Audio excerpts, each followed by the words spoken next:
respected ma'am, and to all the lovely munchkins. But before proceeding, let me ask you all a question. No, not from any book, but from your imaginative world. Yes, I want you all to dive deep into the sea of imagination and answer this. Have you ever wanted to hide yourself from others' visibility? Or, in simple terms, would you like to be invisible if you ever have a choice? I know you are pondering over my strange question. And in the meantime, let's hear a story. A story of a rather extraordinary man who became invisible. But was his invention towards a good deed? Or did it reveal the dark sides of his? Let us enter into the fictitious world of H.G. Wells to unfold the mysteries together. From the extract, Footprints Without Feet. The great scientist. Griffin was a scientist who had just discovered how to make human body transparent. Griffin, the scientist, had carried out experiment after experiment to prove that the human body could become invisible. Finally, he swallowed certain rare drugs and his body became as transparent as a sheet of glass, though it also remained as solid as glass. Though a brilliant scientist, Griffin was a criminal-minded person. So Griffin took up criminal activities by using his brilliant invention of invisibility. My goodness, what a surprise! What an unthinkable incident the two boys witnessed at the center of London. Yes, there were fresh muddy imprints, a pair of bare feet. As they gazed the wizard sight, another footmark just appeared from nowhere. But they thought, what was a barefooted man doing in the middle of the London street? But without giving them much time to think, the invisible barefoot steps went further down the street, but became fainter and fainter and disappeared. The two boys stood there, startled, not knowing what had just happened. Did they belong to a phantom or any magician? No.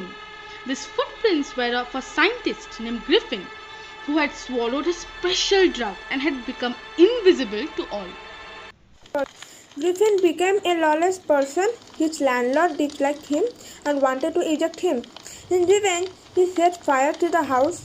Thus he became a homeless wanderer without clothes, money, and quite invisible. He left footmarks as he walked.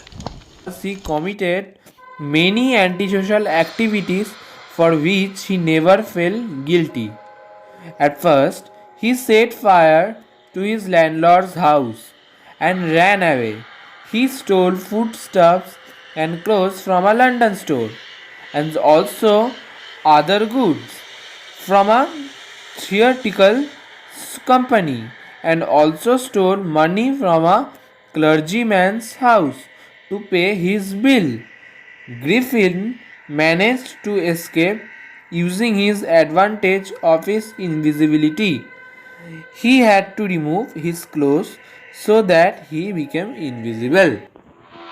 It was midwinter in London. It was terribly cold and Griffin was without clothes. So he entered into a big store in London to get warmth. After the store was closed at night, he put on some new clothes from the store and consumed meat and coffee as the dinner from the same store. And in the store he went to sleep on a pile of quilts. He overslept and woke up when the store was open. The assistants started approaching towards him. On being seen and chased by them, he was running and the only means to escape was to taking off his clothes. So he once again found himself invisible but naked in the chill January air in London. Griffin enters the theatre world. Griffin, shivering with cold, decided to try the stock of a theatrical company. So he hurried to Drury Lane, the center of the theatre world. There he found a suitable shop where he made himself invisible and went upstairs. He then came out a little later wearing bandages round his forehead, dark glasses, false nose, big bushy side whiskers, and a large hat. To escape without being seen, he callously attacked the shopkeeper from behind and robbed him of all the money he could find. Then he was eager to get away from crowded London, so he took a train to the village of Iping, where he booked 2 rooms at the local inn. Then Griffin escaped from London and he took a train to the village of Epping, where he booked 2 rooms at the local inn. The arrival of a stranger at an inn in winter was in any case an unusual event. When Griffin arrived at the inn, many people started talking about him.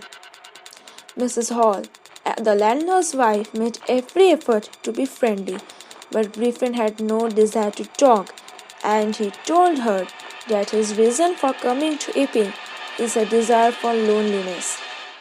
He did not wish to be disturbed in his work. Besides, an accident has affected him, and he is injured. Satisfied that her guest was behaving in an unusual manner, and in the view that the fact that he had paid her in advance, Mrs. Hall was prepared to excuse his strange habits and irritable temper. But the stolen money did not last long, and presently Griffin had to admit that he had no more ready cash. He pretended that he was expecting a check to arrive at any moment. Very early in the morning, the clergyman and his wife were awaked by some noises in the study. Creeping downwards, they headed to the nick of the money being taken from the clergyman's desk. He and his wife looked under the desk, behind the curtains, and even up in the chimney, but there wasn't anyone.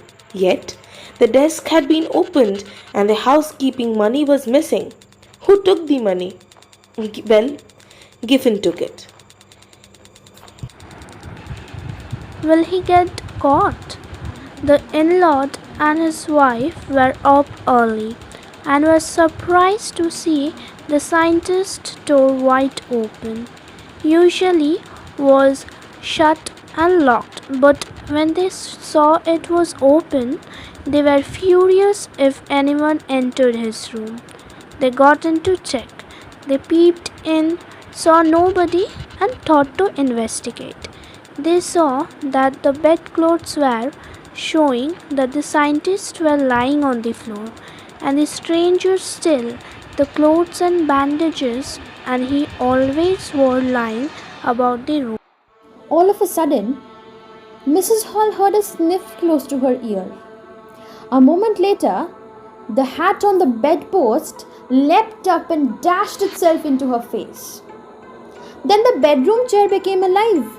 Springing into the air, it charged straight at her, legs foremost. As she and her husband turned away in terror, the extraordinary chair pushed them both out of the room and then appeared to slam and lock the door after them. Mrs. Hall almost fell down the stairs in hysterics. She was convinced that the room was haunted by spirits and that the stranger had somehow caused these to enter into her furniture. The feeling among the neighbors was that the trouble was caused by witchcraft.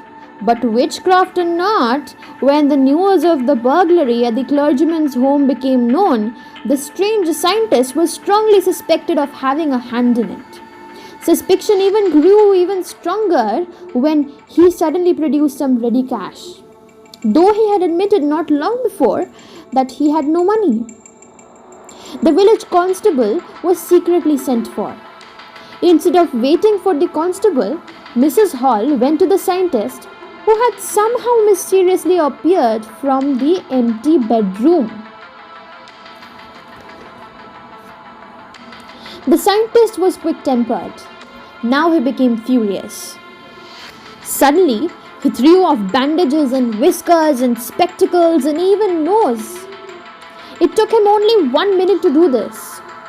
The horrified people in the bar found themselves staring at a headless man. There followed a remarkable scene as a policeman tried to get hold of a man who was becoming more and more invisible as he threw off one garment after the other.